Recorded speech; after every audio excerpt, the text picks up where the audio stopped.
కూడా మనం కొడదాం తిడదాం అనే మాట వచ్చేది కాదు. వచ్చింది ఎప్పుడన్నా? ఇప్పుడు చెప్తున్నా,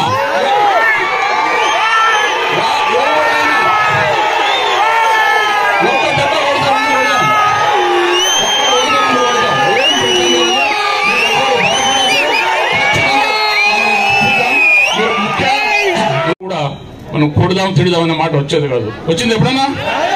ఇప్పుడు చెప్తున్నా,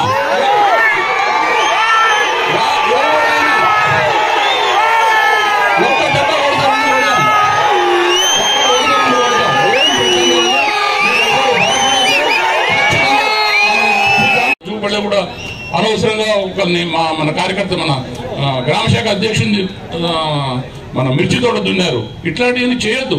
ఎవరికి మీరే ఇబ్బంది పడతారు. ఇవాళ ఒక్కరోజు అయిపోయేది కాదు. కాబట్టి దయచేసి నేను అధికారులు కూడా మళ్ళీసారి చెప్తున్నా, మీరు న్యాయంగా ఉండండి. నిజంగా ఎవరు తప్పు చేసినా కేసు పెట్టండి. కానీ మీరు అన్యాయం చేస్తే మాత్రం దానికి తగ్గట్టుగా తప్పకుండా మీరు అనుభవిస్తారు. ఎక్కడ మేమేం చేతగానం కాదు, చూస్తూ ఊరుకోం. ఖచ్చితంగా దానికి 1కి 2 సార్లు దానికి రివెంజ్ తీర్చుకుంటాం. జాగ్రత్తగా ఉండండి.